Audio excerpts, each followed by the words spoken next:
কখনো 50%, কখনো 55%, তার জন্য কোনো নিয়ম নেই। উত্তর দমদম পুরসভা, সেই পুরসভার গেটে তালা ঝুলিয়ে বিক্ষোভ। পুরসভার অস্থায়ী কর্মচারীরা বিক্ষোভে সামিল। সময়ে বেতন না পাওয়ার অভিযোগে এই বিক্ষোভের ছবি। পুরো পরিষেবা বন্ধ রেখেই চলছে বিক্ষোভ। উত্তর দমদম পুরসভায় অস্থায়ী কর্মচারীদের বিক্ষোভ।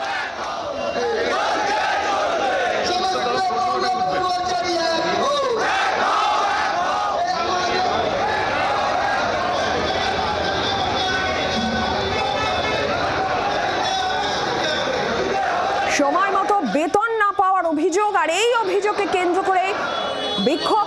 এই মুহূর্তের ছবি দেখাচ্ছি আপনাদের। উত্তর দমদম পুরসভার একেবারে গেটে তালা ঝুলিয়ে বিক্ষোভে সামিল অস্থায়ী কর্মচারীরা।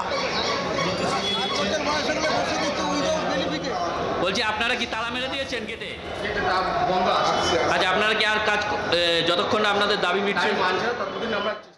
পৌর প্রধান বা পৌর কর্তৃপক্ষের কাছে বেতন বৃদ্ধির জন্য দাবি জানিয়ে আসছে। দীর্ঘ প্রায় 4 বছর অতিক্রান্ত হয়ে গেল, এর কোনো অস্থায়ী পৌর কর্মচারীদের বেতন বাড়ছে না।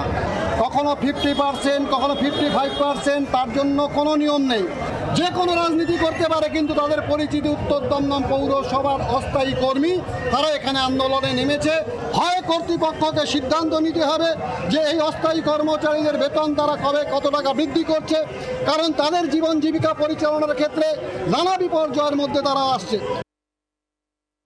উত্তর দমদম পৌরসভার অস্থায়ী কর্মীরা সকাল থেকেই বিক্ষোভে বসেছে এবং যে ছবি দেখাবো তারা কিন্তু যে পৌর পরিষেবা তারা সম্পূর্ণভাবে বন্ধ করে তাদের যে দাবি, যে দীর্ঘদিন যাবৎ তাদের মাইনে ঠিকমতো হচ্ছে না এবং গতকাল তাদের যে মাইনে দেওয়া হয়েছে 50% মাইনে দেওয়া হয়েছে এবং তারপরেও এখনো পর্যন্ত কিন্তু 50%-এর ওপরে মাইনে কিন্তু তাদের বাকি রয়েছে এবং কবে সেই টাকা পাবে তারা যতক্ষণ না সদুত্তর পাচ্ছে ততক্ষণ কিন্তু তারা মিউনিসিপ্যালিটির গেটের সামনে কিন্তু বিক্ষোভ দেখাচ্ছে। এবং যে ছবি উঠে আসছে প্রায় শতাধিকের বেশি কর্মী তারা কিন্তু এই মুহূর্তে গেটের সামনে বিক্ষোভ দেখাচ্ছে এবং তার পাশাপাশি চেয়ারম্যানের সঙ্গে তারা বেশ কয়েকবার দেখা করলে কোনো রকম সদুত্তর পায়নি।